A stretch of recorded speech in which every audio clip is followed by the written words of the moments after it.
muchas gracias a la invitación de la doctora Elena Hayton y de la vicepresidenta de la Corte, y a la presidenta de IAWJ, Susana Medina. Gracias por hacernos esta amable invitación. Venimos con el mayor de los gustos, con el mayor de los placeres, porque nos invitan dos mujeres queridas, admiradas y sobre todo respetadas, no solamente en su país, sino allende las fronteras. Es de veras un gusto para mí estar con ustedes, y además pues saber que participamos juntas con Elena y con Andrea Muñoz y con Esther Agelán en la Cumbre Judicial Iberoamericana, precisamente en la Comisión de Igualdad de Género. Y bueno, con Susana, ¿qué puedo decir? Estamos ahora en la asociación. Ella como presidenta hizo una labor extraordinaria, y ahora estoy participando como vicepresidenta segunda. Muchísimas gracias. Y bueno, la presencia de todas y cada una de ustedes, que hace precisamente que este acto sea un acto de lujo. Muchas gracias por haberme invitado.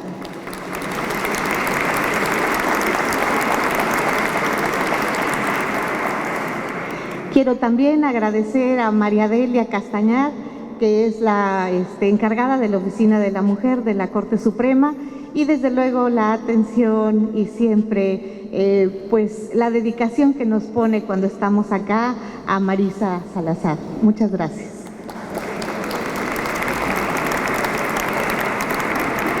Voy a platicarles muy rápidamente la experiencia de México en materia de género, y sobre todo a partir de la introducción de la perspectiva de género en la labor de impartición de justicia. Como todos ustedes saben, en la época de la posguerra se empezaron a delinear todos aquellos derechos humanos que todos pretendíamos que después de un acontecimiento bélico de esa naturaleza tuviéramos un mundo mejor, un mundo en el que se reconociera precisamente y se respetaran los derechos humanos. Y dentro de ellos, desde luego, creo que un derecho importantísimo es precisamente la igualdad entre hombres y mujeres. ¿Y por qué buscar la igualdad entre hombres y mujeres? Porque cuando las mujeres empezaron a incursionar en el mundo laboral, en el mundo social, en el mundo jurídico, pero sobre todo en el mundo político, pues nos percatamos, se hizo visible que las mujeres teníamos una gran desventaja en relación con los hombres. Y esta desventaja, ¿por qué se daba? Porque desgraciadamente por razones sexuales se hicieron diferencias entre unos y otros, y se establecieron estereotipos en relación a nuestro comportamiento. A los hombres se les dio la posibilidad de tener la administración, la manutención y el gobierno, y a las mujeres las labores domésticas y las de cuidado. ¿Y qué pasaba? En las labores de los hombres pues teníamos una actividad remunerada y además con apoyo gubernamental, y en la actividad de las mujeres una actividad no remunerada y además sin apoyo o con apoyo mínimo por parte de los gobiernos. Entonces estableció esto grandes diferencias, y se fueron creando estereotipos en donde a la mujer se le ubicaba desgraciadamente en esa situación, y cuando ella quería incursionar en situaciones que estaban únicamente establecidas para los varones, se le limitaba. Entonces empezó a luchar por obtener sus derechos en plenitud y en igualdad. Y en esas circunstancias nos hemos encontrado todas las aquí presentes, cosa que a mí en lo personal me da gusto, porque creo que hemos avanzado, que hemos logrado mucho, que nos falta camino por recorrer, en eso estamos plenamente conscientes. Pero si nosotros damos una mirada hacia el pasado, evidentemente hemos avanzado, y hemos avanzado mucho. Gracias a mujeres como ustedes, como todas las aquí presentes, que le han echado ganas, que han puesto lo mejor de sí, que han sido pioneras en muchas de las actividades que antes estuvieron nada más encomendadas a los varones. Y al haber desarrollado adecuada y perfectamente esa función, pues demostraron que eran capaces, que era posible, y nos abrieron a todas las que venimos detrás un camino en el que ahora afortunadamente estamos transitando. México desde luego firmó todos los tratados internacionales que ustedes también han firmado, desde luego CEDAW, Belén do Pará, recibimos la recomendación 33, que de alguna manera estableció la obligación de los países signatarios de que tuviéramos acceso a las mujeres en materia de justicia, que las cortes se preocuparan precisamente porque las mujeres tuvieran igualdad de circunstancias para acudir a la justicia. Entonces, esto fue coadyuvando, de alguna manera propició reformas domésticas en nuestros países, en mi país. Desde luego se modificó la Constitución, se reconoció la igualdad de hombres y mujeres, se establecieron muchas leyes secundarias que provenían de la Constitución para darle precisamente vigencia. Y yo les podría decir que en México nuestro marco jurídico realmente es un marco de vanguardia, es un marco extraordinario. Pero ¿qué sucede en la realidad? En la realidad, a la hora de aterrizar esas reformas, seguimos viendo que existen diferencias, que existen problemas, que no tenemos las mismas oportunidades.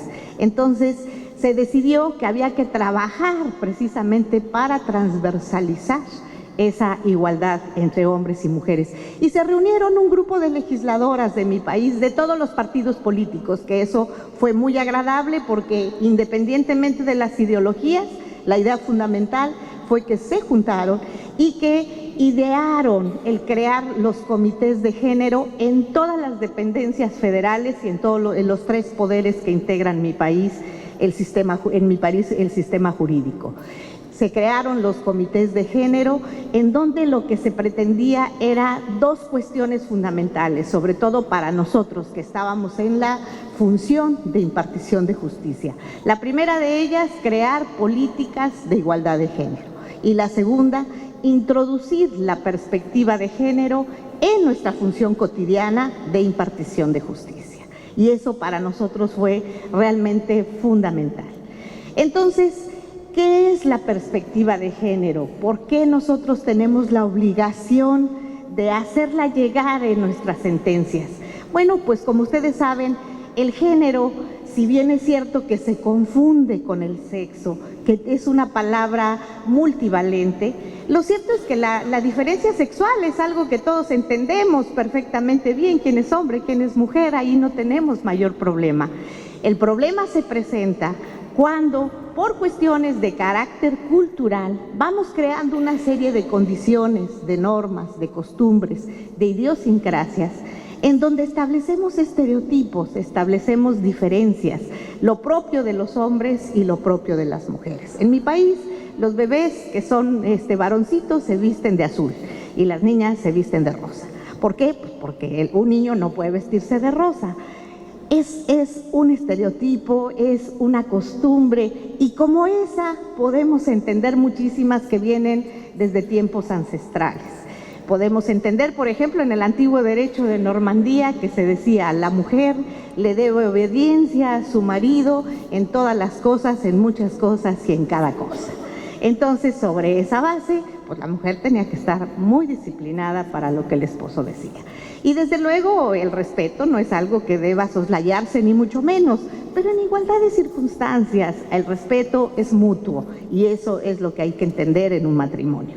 Entonces, ese tipo de circunstancias hicieron que la mujer se fuera quedando en la casa, en el trabajo doméstico, y el hombre, pues como tenía que ir a la manutención, pues era estudiar, era prepararse, las universidades tenían pocas mujeres. Pero bueno, afortunadamente se fueron venciendo todos esos estereotipos y cada vez la mujer ha ido ganando más terreno, ha tenido la posibilidad de estudiar, de prepararse en la cultura, en las artes, en las ciencias y bueno, poco a poco ha ido ocupando determinados terrenos. Gracias, como decíamos, a las mujeres pioneras que nos fueron abriendo estas puertas.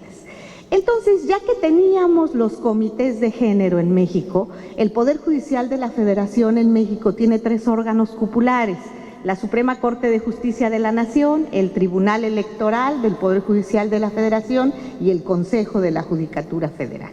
Estos 3 órganos cupulares se aglutinaron en un comité interinstitucional de igualdad de género. Pero recuerden también que mi país es un país federal, es decir, que tenemos pues todo lo que es la parte federal que rige en toda la República Mexicana, pero al igual que aquí hay provincias, allá hay estados.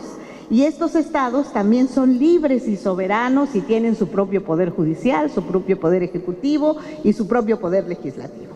Y entonces estos estados había que llamarlos a que las autoridades jurisdiccionales, que son las que a nosotros nos competían, también se incorporaran a esta política de igualdad de género. Entonces la Suprema Corte de Justicia de la Nación y el Comité Interinstitucional que tuve el honor de presidir en los últimos 4 años de mi estancia en la Suprema Corte de Justicia de la Nación, logró que se firmara un pacto para introducir la perspectiva de género en todos los tribunales del país, y tuvimos el gusto de recorrer a todo lo ancho y a todo lo largo la República Mexicana para firmar estos pactos en los 32 estados que la conforman, lo cual afortunadamente logramos.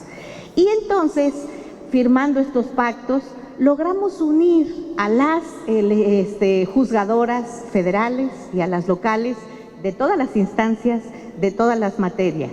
¿Y qué sucedió? Pues que también tuvimos la oportunidad de conocer lo que era la IAWJ. Y entonces dijimos, debemos crear el capítulo México, debemos darle también a México la oportunidad de que se conozca de manera internacional. Y gracias a la intervención de Susana Medina y de Vanessa Ruiz lograron en La Haya la modificación de los estatutos, porque en mi país había 2 asociaciones y la Asociación Internacional no permitía que 2 asociaciones pudieran estar dentro de la internacional. Creamos el capítulo México y aglutinamos a todas, tanto asociaciones como independientes, y entonces participamos. Sabemos que Argentina es la primera fuerza mundial de la IAWJ, pero hoy por hoy México es la segunda. Nos da mucho gusto.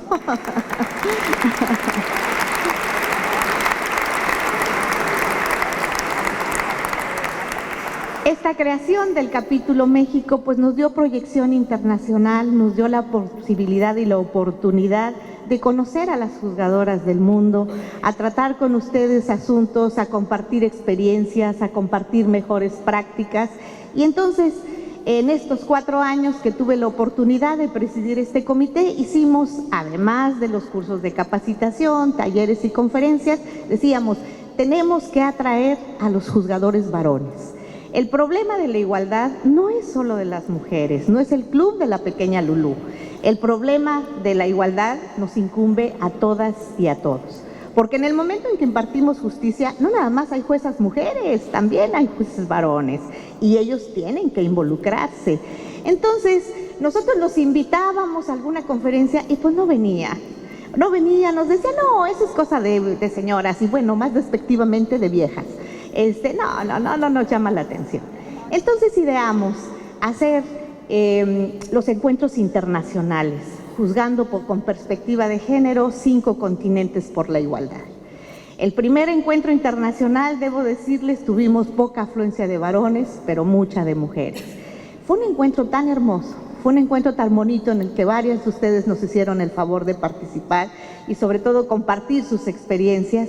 Y cuando se dieron cuenta de que no era cosa solo de mujeres que íbamos a echar relajo y echar, como dicen en México, el lavadero, no era solo eso, sino que tratamos de que estas reuniones tuvieran discusión jurídica, y tuvieran discusión jurídica precisamente en el análisis de casos concretos y de sentencias, donde pudiéramos determinar si se aplicaba o no la perspectiva de género y si se había aplicado, si esta era correcta, por qué sí y por qué no.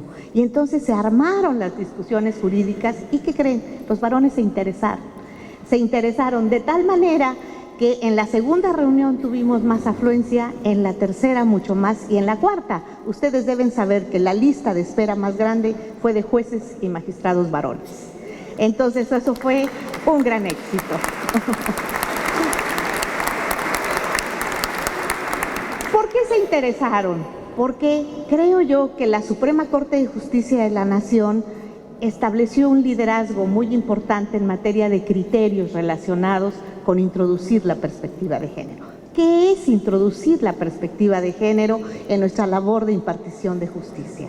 Primero que nada, dar acceso a la justicia a las mujeres.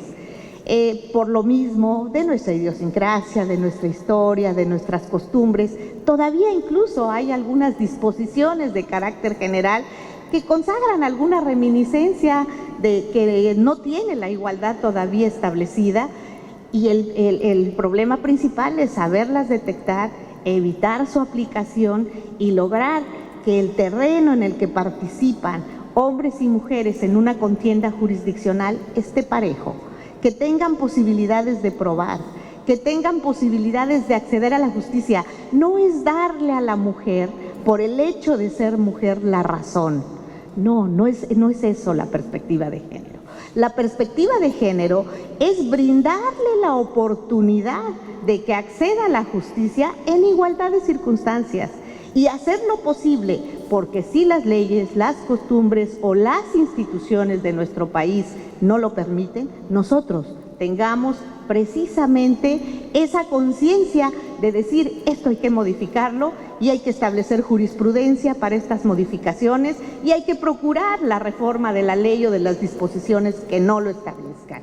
Esa es la aplicación de la perspectiva de género, establecer ese acceso a la justicia de tal manera que las mujeres no tengan problema para acudir a ella y que en un momento dado en mi país, como supongo sucede con el de ustedes, es un mosaico de muchas posibilidades, es un mosaico de culturas, es un mosaico en el que quizás no padece lo mismo la mujer que vive en la capital que la que vive en provincia.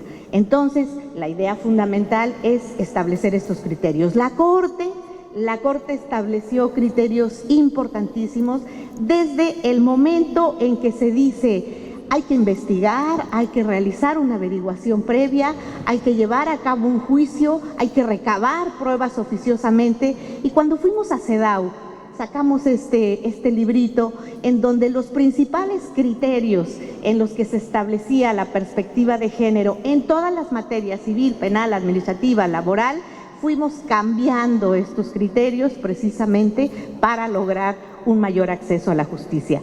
Y además, las magistradas y las juezas que integran el capítulo México hicieron este manual compartiéndonos sus experiencias y estableciendo mejores prácticas precisamente en materia penal para la aplicación de la perspectiva de género. Y desde luego, por último, este librito que de manera muy sintética establece lo que fue el resumen de estos 4 años de trabajo que nos fueron muy valiosos y muy hermosos. Una experiencia muy linda fue precisamente la Cumbre Judicial Iberoamericana, donde mis compañeras dan cuenta de los logros que tuvimos, sobre todo el más importante, el lograr que en la Comisión de Seguimiento y Evaluación, que es la principal de la Cumbre Judicial Iberoamericana, tuviéramos una representante de equidad de género con voz y con voto, que fue algo determinante para nosotras y un gran logro. Costó mucho, pero se logró, afortunadamente. Quiero terminar mi intervención porque tendría mucho que decirles, pero también el tiempo agobia y entiendo perfectamente que todavía faltan muchas cuestiones por las que esta reunión se ha hecho, que me da un gusto enorme, porque desgraciadamente en mi país por ahora estarán suspendidas estas reuniones por cuestiones económicas, pero qué bueno, felicito y alabo que Susana y Elena lo hayan retomado y que nos den esta oportunidad. Nada más quiero culminar con este pensamiento de Georgina Monroe, una analista que externó este pensamiento en Perfiles de Occidente en el tercer milenio. Dice: la irrupción de la mujer en las aulas fue vertiginosa y con ella logró la apropiación de su conciencia. La integración de las mujeres al empleo remunerado consiguió la apropiación de su autosuficiencia. El acceso a los anticonceptivos desmitificó su sexualidad y propició la apropiación de su cuerpo. El divorcio sin estigma social significó la apropiación de su personalidad civil. El otorgamiento del voto ciudadano constituyó la apropiación de su personalidad ciudadana. El movimiento feminista planteó una visión distinta del mundo y reivindica para la mujer el derecho de participar en la construcción de la historia. No siempre supieron asumir su papel de vanguardia, no siempre pudieron, no siempre comprendieron. Sin embargo, la historia nos demuestra que fue percibiéndose su aprendizaje. Por eso, cambió la economía, cambió la educación, cambió la moral. Poco a poco hemos ido cambiando al mundo. Muchísimas gracias.